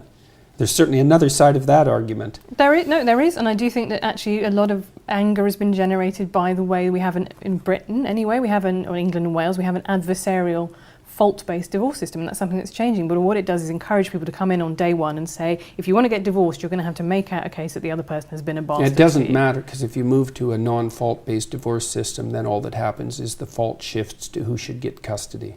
So it doesn't remove the acrimony by any stretch of the imagination. It just shifts it to custody of the children. That's what's happened in Canada. Right, and in Britain we actually talk about access rather than custody, because it's the idea is not that you own the children, it's that you actually want to be able to see the children and spend time with them, and I think that's really important. But fault-based divorce is something that increases the chances of couples having a bad divorce, right? That's the problem, is it sets people against each other from the start. They have to go into court and contest that the other person has done something wrong, which is not a great base on which to start then an argument about what you're going to settle. You think people should be encouraged to divorce even if no one's done anything wrong? No, I think that having to prove that in a court of law is not something that is going to lead you to a better arbitration about settling money and settling access to children. I think that's the point. You have a ridiculous situation where couples who say, well, actually, we've just grown apart. Nonetheless, unless they want to wait 5 years or 2 years for separation, they have to go in and plead unreasonable behaviour to get a divorce and start splitting up their assets. that's the joy of no-fault divorce, is that you don't have to make those contested cases. You can simply say, our marriage is no longer working, and part ways without going into all of that acrimony. That seems quite sensible to me. It also seems quite naive to me. Well, I've seen very few non-acrimonious divorces. They're very hard on kids. So I don't think anything that makes them easier is a very good idea. It might be good in the short term, but it's not good in the long term. Unless you don't think that marriage is a useful institution. And if you think that it's part of the patriarchal tyranny, then you might think that as well. So, but it's a very useful institution, mostly for kids. So I agree that I'm married. Modern marriage has a lot to recommend it. I do also think it is a patriarchal institution. It is literally... Of course you think that, well, because you think virtually everything that occurs in our society is a patriarchal institution. And it's easy to think that because then you only have to think one thing. You have a one-thing answer for everything. You could let it's part of the patriarchal institution. I don't think you're obeying the rule that says maybe treat people as if they have something worth hearing. So I'm not making a case for the patriarchal tyranny. And I don't think you are either. I think that you're making a case that's like a universally cliched case for the patriarchal tyranny. I don't see too much of you reflected in your articles at all. Why do women change their names on marriage traditionally? I don't know exactly. Why do you think they do? Because it was to symbolize the transfer of their ownership from one family to another family. That's why in The Handmaid's Tale you have off Warren, off Glenn. Oh God, Margaret Atwood. Well, she was just about devoured by the feminists last year, so that was something interesting to observe. I think she made a very good point. She wasn't devoured by all feminists. I'm a feminist. I thought what she said about due process in cases like that is perfectly reasonable. Mm-hmm. Well, many people didn't. No, but then, guess what? This is on the internet. You can find someone who disagrees with pretty much anything. Mm-hmm. But so why do you think women change their names when they get married traditionally? If it's not about transfer of property ownership traditionally? I don't know if I have an opinion about that. The specific reasons for that, I'd have to look into it for a fair amount of time before I decided it. But I certainly wouldn't boil it down to a unidimensional argument about the ownership of women by men. So, okay. I mean, the part of the problem too is with this sort of discussion is that and this is why I consider it a manifestation of ideological possession. It's predictable. Well, that's what knowing your stance on. But having a coherent ideology does mean that it is predictable, because you don't need an ideology. It is one logical thing that flows from another, and all those pieces tessellate together. So what I find very interesting about your thinking, I find it quite slightly baffling, is that I don't really see how all the pieces fit together. You say that you're not, you believe in God, but there's a lot of emphasis about going back to... No, I actually say I act as if God exists. Right. But, which is actually my definition of belief. Okay, but that then doesn't, to me, tessellate very obviously with your insistence that we know actually it's just about pure science, and there's not a, because I can what insistence that it's just about pure science? Well, I wrote Maps of Meaning. There's no insistence in that it's just about pure science. Okay, but you make appeals to science. What I mean is, different. You make appeals to science all the time. You say, well, this is what the literature says, and the trouble with God is that ultimately you can't say this is what the literature says. There is no literature. Which is why I don't say anything about the scientific status of God, apart from what can be experienced maybe under certain conditions of what would you call chemical-induced mysticism, which seems to be something that you can say something scientifically about. But I see that there's two different realms, right? There's a realm of values and a realm of facts. And in the realm of facts, science reigns supreme. But it doesn't in the realm of values. You have to look elsewhere. That was what the humanities were for, before they got, what would you say, hijacked by ideologues. And the idea that something should be consistent. You were talking about the necessity for consistency in ideology. It's like, I'm not hearing what you think. I'm hearing how you're able to represent the ideology you were taught. And it's not that interesting, because I don't know anything about you. I could replace you with someone else who thinks the same way. And that means you're not here. That's what it means. It's not pleasant. So you're not integrating the specifics of your personal experience with what you've been taught to synthesize something that's genuine and surprising and engaging in a narrative sense as a consequence. And that's the pathology of ideological possession. It's not good. And it's not good that I know where you stand on things. Once I know a few things, it's like, why have a conversation? I already know where you stand on things. I bet you don't know where I stand on all things. I would hope that was true. Okay, let's talk about transgender issues. That's fun. What do you think I think about transgender issues? I suspect that you think that gender expression, gender identity are fundamentally social constructs, but I could be wrong. No, I believe that there are definitely some biological differences between the sexes. We've observed them. I do believe that gender is a hugely powerful social structure that we've built on top of that it is largely, but not entirely, socially constructed. I think when you look back through the history, biological differences have consistently shrunk. Like we were talking in the 18th... They haven't in Scandinavia, they've magnified. Okay, but we were talking in the 18th... That's actually an important exception because Scandinavia has gone farther than any other area, the Scandinavian countries, in establishing egalitarian social policy. And the differences in interest and career choice and personality between men and women have grown as a consequence, not shrunk. Which is exactly the opposite of what the social constructionists predicted. But also just suggests that they're malleable, actually, rather than fixed. Well, of course they're malleable. No one would ever suggest otherwise. Right. So that's what I mean. So I but think they're it's a not blended malleable in the direction that the social constructionists presume. As you flatten out the sociological landscape, you maximize the biological differences. No one saw that coming. And you might think, well, it's a handful of right-wing scientists who are pushing that. It's like, no, it's not. It's mainstream psychology, and there aren't any radical right-wingers in mainstream psychology. And everyone who discovered that was absolutely shocked by it. And these papers have been cited by thousands of people, and they have tens of thousands of subjects, and they've been done on virtually national level samples, cross-culturally. But I also think the behaviour in Scandinavia has changed. For example, a lot more men take paternity leave now, that there is a portion that is reserved purely for men. That doesn't seem to be making them wildly unhappy. So I think that there are definitely behavioural things that are susceptible to nudges by society, by government and by the state, and that do change the way that people behave. Mm-hmm. Yeah, that seems so we can kind plausible. Of meet in the middle on that one. We know that people can be educated and that we can develop as a consequence of learning. That's certainly not a disputable proposition. And I also believe that there is no evidence for gender identity in the way that it is used as an idea of a soul. I think that that's the way that it's often used to me. By who? By transgender activists. Yes, well, I think talk about having a female soul, and that to me seems strange. I don't see how you can... Something like biological determinism. Right. Which is it's one of the things that's so perversely amusing about these sorts of arguments is that, well, but I attribute it to the lack of demand for logical consistency as a consequence of postmodern thinking. You can believe one thing when it's convenient in one situation and another thing when it's convenient for another. So we're in the perverse position where if you're a man born in a woman's body, that's biologically determined. But if you're a woman born in a woman's body, that's socially constructed.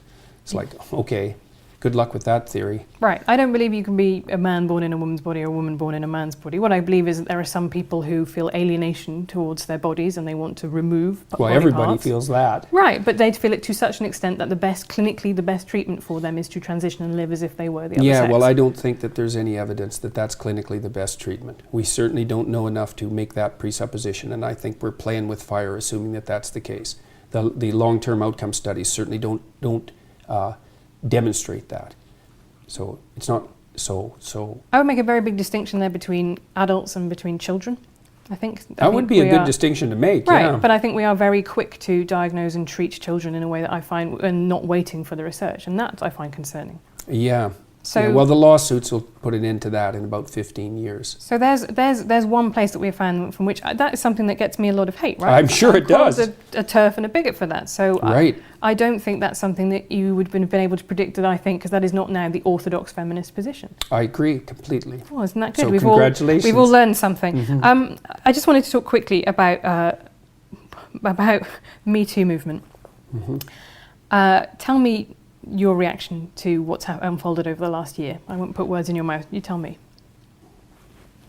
Well, there's certainly no shortage of evidence for reprehensible sexual behavior on the part of people who can use power to get away with it. So that's not so good. The Me Too movement, I suspect it probably did some good things and some terrible things. So I would say that there's a dangerous proclivity to abandon the concept of the presumption of innocence. So in university campuses, for example, we're moving towards a preponderance of evidence model. I'm not very happy with that model. I think that's a very big mistake. The presumption of innocence is nothing short of a miracle, and we abandon it at our extreme peril. So I'm not happy with that. I think the believe the victim idea is something that only a fool could conjure up, because it opens the door to unbelievable opportunity for manipulation. I think that I would disagree with you slightly on that, because I think what that means is what people are arguing for is don't instantly dismiss or disbelieve the victim, right? Which is a very different. That's partly what they're arguing for. There's thing. Plenty of people who are arguing for the fundamental attitude to be believe the victim. So some people are arguing to not automatically disbelieve the victim, which is a perfectly reasonable thing to argue for, but that isn't where it ends. So okay, climate change. I saw you posting a link to a study suggesting that a lot of the way that it's talked about has been overhyped. What are your beliefs about climate change? Well, I spent a lot of time. I don't really have beliefs about climate change, I wouldn't say. I mean, I think the climate is probably warming, but it's been warming since the last ice age, so I don't know. But it's dramatically accelerated even in the last couple of decades. Maybe. Mm-hmm. And possibly. It's not so obvious. I spent quite a bit of time going through the relevant literature. I read about 200 books on ecological, what would you call it, on ecology and economy when I worked for the UN for about a 2-year period, and it's not so obvious what's happening, just like with any complex system. The problem I have fundamentally isn't really a climate change issue. It's that I find it very difficult to distinguish valid environmental claims from environmental claims that are made as what would you call it, secondary anti-capitalist front, essentially. So it's so politicized that it's very difficult to parse out the data from the politicization. So I saw there was a line in 12 Rules which says people stricken with poverty don't care about carbon dioxide. Yeah, that's definitely the case. And I think that's not an unreasonable point to make, because you think about Maslow's hierarchy of needs, right? People, if you can't eat, then actually you can't really worry about what's happening in 50 years to the planet. However, I don't think that's a reason not to tackle climate change, because those same people in the global south... It's partly a reason. Is it though? Because people in the global south... coal-generated plants stop people from starving. So yes, it's partly a reason. And it's certainly the case that making energy more expensive, obviously, makes things more difficult for poor people. So yes, it's definitely an issue. And I would say, it's kind of a conundrum for those on the left. It's like, what's it going to be? Clean air or hungry people? Think, well, we don't have to choose. It's like, okay. Or renewable energy, or... Oh, good luck with that. Or nuclear power. I'd be fine with more nuclear power stations. Yeah, well, it doesn't look like we're moving in that direction very fast. No, but that is a solution. It worked for the French. I was fascinated. David Attenborough is something kind of close to a national religion in Britain. So there's a bit where you say population control advocates like him, you compare them to Eric Harris, one of the Columbine killers. Why then is it virtuous to propose that the planet might be better off if there were fewer people on it? And I found that completely boggling, that you have elided their population control through people not being born and the mass slaughter of people who are already alive. It's the motivation that I question. Right, tell me more about that. Well, what kind of statement is the planet would be better off with fewer people on it? First of all, there's an easy solution to that. You could leave. Unfortunately, much the best efforts of Elon Musk, that is not yet an option permanently. No, that isn't what I mean. That's what I meant, yes. If you're very concerned about your carbon footprint, there's a very fast solution to that. So, and I think it's disingenuous to, it's the other people, or maybe it's the people who haven't been born yet. It's like, this is also the problem I have with much of the environmentalist movement, is there's a powerful stream of anti-human sentiment that motivates it, and masquerading under the guise of virtue on a planetary scale. It's like, could be. I mean, it's not like we're not fouling our own nest, But that's why I'm fascinated by where you come from this, because the book, is so much about things being in balance and harmony, right? And order and chaos outweigh each other. Well, what overpopulation has done is got to the same. Who says we have overpopulation? Well, I think that it's very difficult to see under the current model of fossil fuel-based capitalism. Sorry to use that word. I know it upsets you. But that is what you when we run out of fossil fuels. Yeah, that's not going to happen. Well, it will happen. Yeah. Because there is people have been saying that's going to happen for 50 years, and now the United States is a net exporter of fossil fuel. Right. And so no one saw that coming, did they? But it happened. And you're right, that might be the case, but at the moment I would say that, China is putting up new coal-fired power stations, by the bucket load. Yeah. It is entirely possible that the stuff that the developed nations did, that now developing nations did, and now doing to make themselves they'll get richer. concerned about clean air when they get richer. That's what the data indicate. Once you get GDP up to about $5,000 per year, people start to become concerned with environmental issues. So if we make that might people happen rich too late, fast right? enough, I don't think so. It'll happen too late for some things. It looks like we're going to top out at about 9 billion. I think we can handle that. I think probably one of the problems that'll beset us in 100 years, assuming there are even creatures like us around in 100 years, is that there'll be too few people, not too many. The projections top out at about 9 billion. It's only 2 billion more than we have now. There's every reason to assume that we can cope with that, especially given the rapid decreases in poverty around the world at the moment. There's a bit of a bottleneck. There'll probably be some more extinction. What we're doing to the oceans by overfishing doesn't seem very smart, but we've only been aware of our role as planetary stewards since 1960, I would say, and we're not doing too bad for people who just woke up to the fact that we're actually a planetary force. And I don't think that we're overpopulated.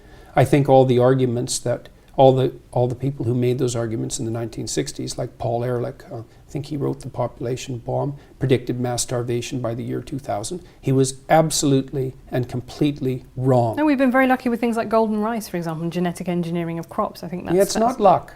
No, it is. I agree.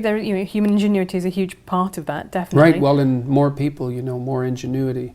And Bjorn Lomborg, who I really admire, this skeptical environmentalist who's actually gone a very long ways to trying to figure out what we could do at a planetary level that would actually be useful and productive. His research has indicated the best possible investment isn't carbon tax, it isn't cessation of utilization of carbon-based fuel. It's probably investment in early infant care around the world, especially in developing countries. Seems right to me. He's done the analysis very carefully. One more area that you've talked about that's caused controversy is gay parenting. You've said the devil is in the detail and you want to see more studies on that. What do you think might be the adverse effects of having same-sex parents? Well, I don't think we know what modeling is optimal for children. That's really the issue. I mean, I suspect that 2 parents are better than 1. Suspect, right? I don't know. 1 parent is definitely worse than 2. We know that. But we don't know what exposure to role models, say, is necessary for the continuity of maternal behavior or for the adoption of functional gender roles. We don't know any of that. And so that's the variable, obviously. No one knows what the consequence of being raised with 2 people of the same sex is. Maybe none. But so there doesn't seem to be any evidence so far. That's all the literature review suggests that there were a couple that showed problems, but they were in coupledoms that had already broken down, right? So there is no evidence. Maybe there will be some found, but at the moment there is no evidence that there is any problem with having gay parents. I never said there was. Somebody asked me, I believe it was a question like, if there was a problem, what would it be? It's something like that. I mean, you can make a very strong conservative case for gay marriage, I think. I mean, not that I would necessarily be motivated to make a conservative argument. David Cameron, our former Prime Minister, said, I support gay marriage because I'm a conservative. Yes, right. So, it's obviously homosexuality it's been around forever. So what's the appropriate social response to that? Well, conceivably, bringing as many people as possible into something approximating the same game. I think you could make a reasonable case for that. What's the consequence of that for children in those families? I don't know. I mean, what I would say is, well, the obvious risk is that there's no one of the opposite sex around. I mean, it doesn't take it doesn't take the perception of genius to come up with the observation that might be a problem. Now, maybe it's not.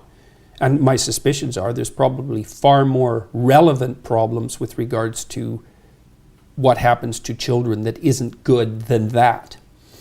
Right. So, So this is a way in which, that is now a conservative position to hold. I think it's 20 years ago that would have been anathema to mainstream conservatives. Well, people were concerned with the deterioration of marriage and believed that any additional transformations would further weaken it. And I think that that's not an unreasonable position given how weak it's become. And I don't think that that's been good for people overall. Okay, let's talk about free speech to finish on. You write in your book about Nietzsche, who became the Nazis' favourite intellectual, and you also talk about a professor... Only through his sister's mistranslations of his work. Right, but you talk a little bit as well about another professor whose ideas you thought led inevitably to kind of Maoism, and you said, I don't know how he can't be more worried about where his ideas lead. Do you worry about where where your work might be taken and used by other people? I saw you posing with... I worry about that all the time. With a Pepe flag. Oh, I can't believe you brought that up. Right, but I just think it's... Seriously, I can't believe you brought that up. You should go online. Yeah, I do. There's a... Believe me, I do. There's a video called, I think it's called, Is Jordan Peterson a Darling of the Alt-Right? Have you watched the video of the person who put up that Pepe flag with me? He's online. But go watch it. I have seen... You wouldn't, I would say... And why are you concerned about Pepe anyways? Jesus, he disappeared like 3 years ago. It is... And most of that was trolling by young guys who were trying to drag the media into idiot accusations like the idea that this was a white supremacist gesture, which I was asked about on CBC. It's like, no, it wasn't.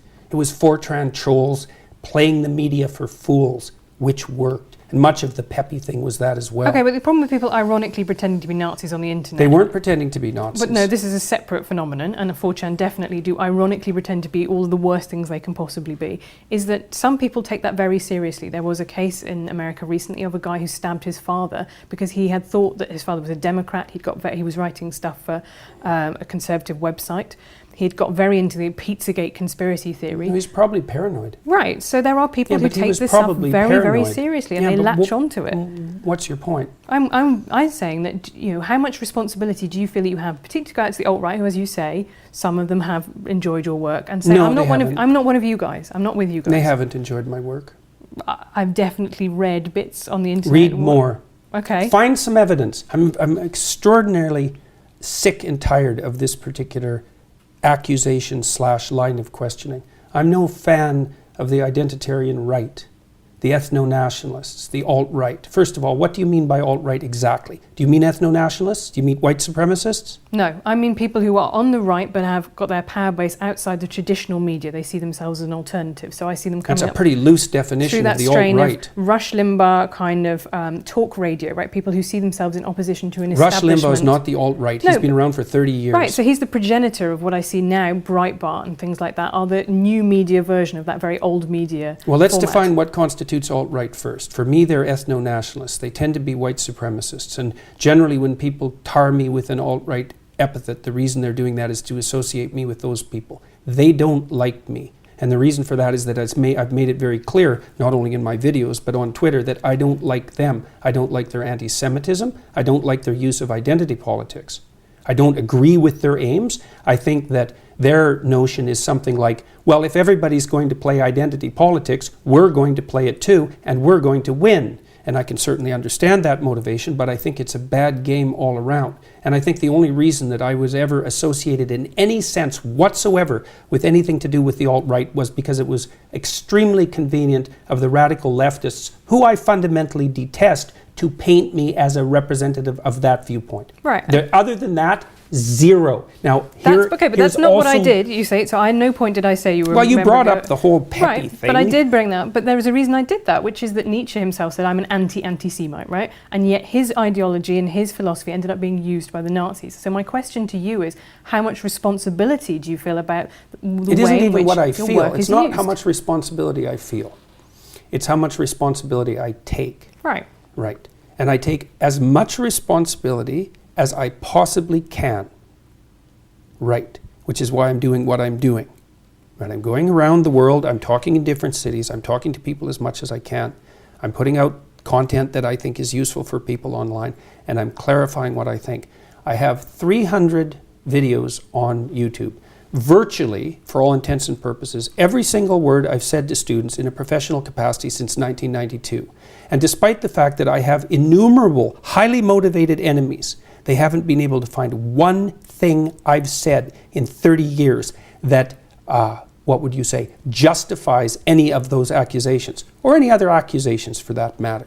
So it's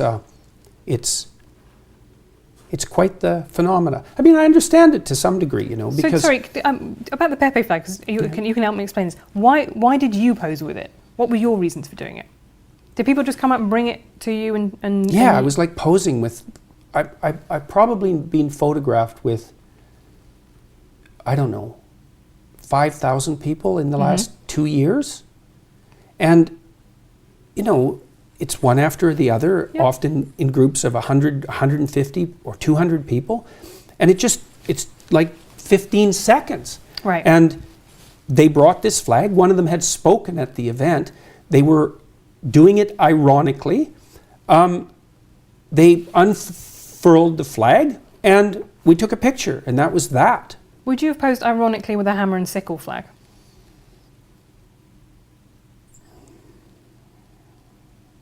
I don't know under the circumstances what I would have done. I have all sorts of Soviet art in my house. Right. Because this is, I think, anybody could get caught out, and social embarrassment is a huge factor, and you don't want to kind of tell people who've been very nice to you that actually you don't want to do the thing. I just wonder if that's something that you regret now, that you wouldn't do it again if you had the opportunity.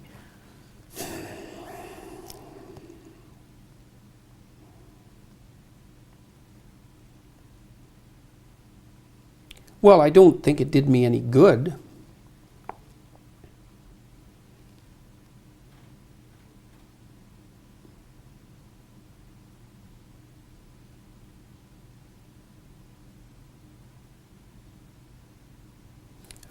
I don't think I'll betray my former self. We'll just leave it where it is. I made the decision that I made under the circumstances and took what was there into consideration. I think that the Pepe formulators did a wonderful job of trolling the standard media. I don't think that they were what everyone presumed them to be. I think they did a wonderful job of trolling you as well, in a sense, right? Recruiting you and your image and your appeal to people to their kind of cause, which is ironic. I don't really think so. But is not actually. Underneath it all, I don't find it very ironic, actually. What don't you find ironic? That a lot of the kind of 4chan culture, which is saying, I'm just going to say the worst possible thing that I can say just to prove that I can say it because free speech is still alive. I think that in itself is quite poisonous to the discourse. I think I try and conduct myself online in a relatively civilized manner. I do not always succeed, but I do not think just going into a room and screaming epithets is something that I need to do on a daily basis to prove that free speech isn't dead, right? I think we could probably agree that Good. That's a reasonable a rare note of consensus. But I have to come back to the free speech idea, because I think that whole idea of the intellectual dark web, and this came up a couple of times at your event on Thursday, is predicated on the idea that you have been marginalised for your opinions or oppressed for your opinions. It's not predicated on my claim of that. Right. It's predicated on... Well, I don't know. I'm not claiming I've been marginalised. I would never use that word, first of all. That's for sure. So, but the idea of a dark... I don't feel oppressed. Good. I'm pleased to hear it. But I do think that the way that you got the cheers from that crowd was very much about, there was an idea of taboo breaking, right? That this is a microaggression, but I'm going to say it anyway, that, hard work is the way to succeed. And I thought that was fascinating, because to me you don't look like somebody who has particularly suffered an outrageous amount for your opinions. People have certainly disagreed. They've been rude. They've in some cases. The only reason I haven't suffered an outrageous amount for my opinions is because I've handled the consequence of their utterance exceptionally well. My job was at risk. My career was at risk. My family stability was at risk. So I wouldn't push that one too far. In what way was your job at risk? Jesus. Last year, 200 of my fellow faculty members signed a petition to get me fired. That was only one of a dozen things that happened. The university wrote me 2 letters, 2 cease and desist letters from their HR departments with their legal staff. 3 of those and you're done. They just fired Rick Maida in Canada at Acadia University for talking about many of the same things that I've talked about. So the fact that I've come through this relatively unscathed has very little to do with the vitriol of the attacks. There was plenty of motivation to take me out. It just didn't work. Right. And I think the fact that it didn't work to me, makes me ultimately optimistic about where we are, because Why? Because I went on, I did a panel a while ago with Zarganara, a Burmese comedian who was imprisoned for making a joke, right? And we are not yet at that stage. I think, undoubtedly, We're not. We're damn close. Really? How about the guy with the pug in the UK? Count Dankula. That's the one. Right, but he did actually, I mean, That was a joke. I You might not have liked it. I didn't say it was a good joke. I didn't say it was an appropriate joke. I didn't say any of that. I didn't say it was a well thought through joke. But it was a joke. Yeah, I just fundamentally don't believe that it was a joke. I believe that it was camouflaged as a joke, and that's what it kind of comes across. Right. And I Well, believe that's exactly what you would believe if you were inclined to persecute comedians. No, I'm not inclined to persecute someone. Well, you're inclined to persecute him. I don't think he's a comedian, and I don't think I would have to go and look at the circumstances of that case. But I think He didn't like his girlfriend's pug and thought he would teach it to do something reprehensible as a joke. Right, but I see you getting involved, say, tweeting Douglas Murray's article about Tommy Robinson, and I think you see that as a free speech issue, and that's not how I see Tommy Robinson's case at all. I see that as contempt of court, someone who endangered a grooming trial. How do you see that case? I see it as very fortunate that Tommy Robinson didn't die in prison. I think I would say that about a lot of people in prison. I think it's very hard to be in prison if you are a sex offender, for example. I think our British prisons are less inhumane than American prisons, but they are still brutal places to be. However, I do think that was an appropriate punishment for somebody who tried to collapse a grooming trial. Well, but are you? I guess are you a prison abolitionist? no. Oh right, okay. So you do believe that some people there are offences for which people need to go to prison. Why would you ask me a question like that? Well, I'm Do I just look like interested. someone who isn't interested in meting out appropriate punishment? No, but I just thought maybe I've made an assumption about you, and I didn't want to make an assumption about you. I'm just going to end with a quick fire round. So I know that this is YouTube, so we have been able to talk for a really long time, but I just want quick answers from you. Who is your favourite author? Dostoevsky. Who's your favourite female author?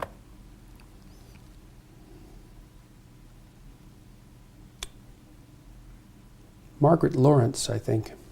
I don't know her. She's a Canadian author. Kind of an antidote to Margaret Atwood in my estimation. Okay. When did you last cry? Oh God, who knows? Last week, probably. Who is your smartest opponent?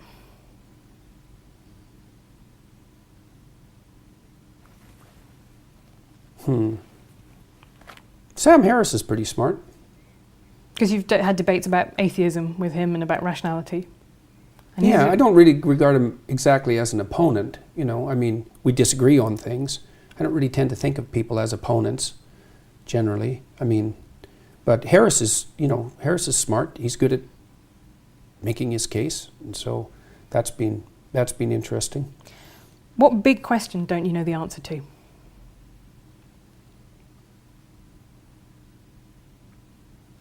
What big question don't I know the answer to? Oh God, that's a tough one. There's so many of them.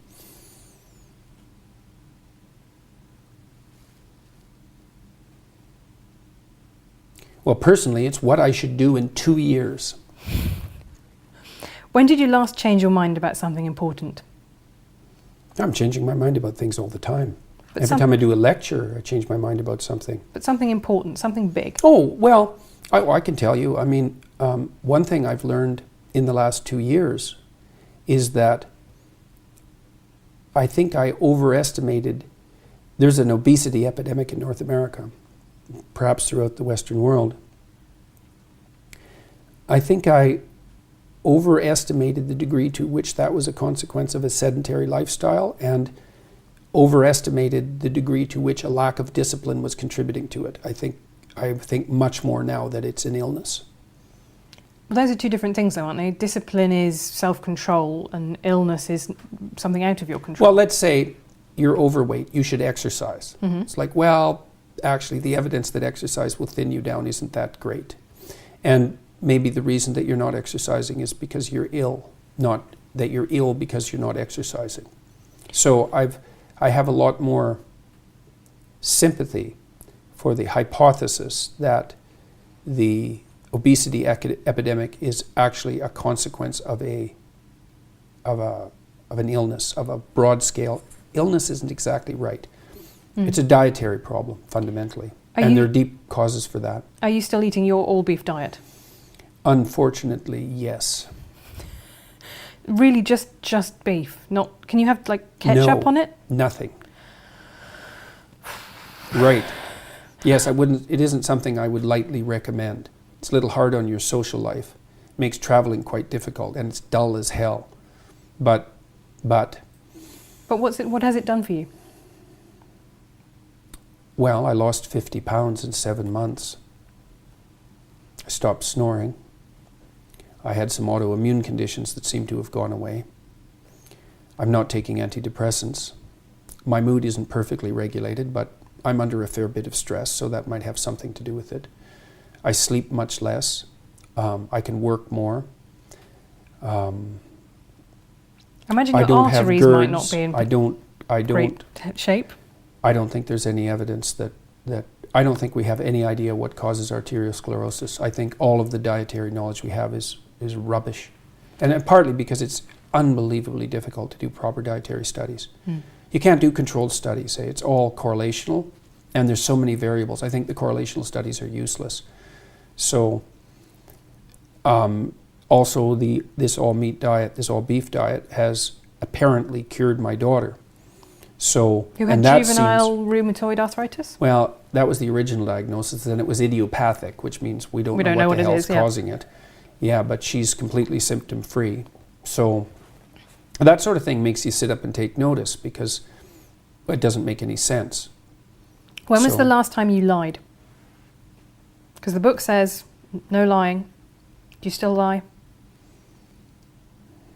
Everybody lies. As Dr. House himself told us. Mm-hmm. What is most important? But I'm pretty damn careful about it. What is most important to you in life? Not being stupid. How would your life... Not making foolish mistakes. Not being incautious. Yeah. That's tough on yourself. Life's tough, man. Right. How would your life have been different if you'd been born female? Multiple orgasms. It's not a bad one. What's your biggest regret? That I didn't take advantage of the opportunity to learn to play the organ when I was 7. If that's your biggest regret, that's going to be a great deathbed, because that's... Yeah, well, that's a minor I one. would have liked... It would have been better for me if I would have been a better musician. And finally, how would you like to be remembered?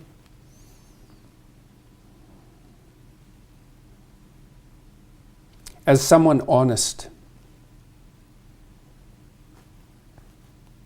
Dr. Jordan Peterson, thank you very much.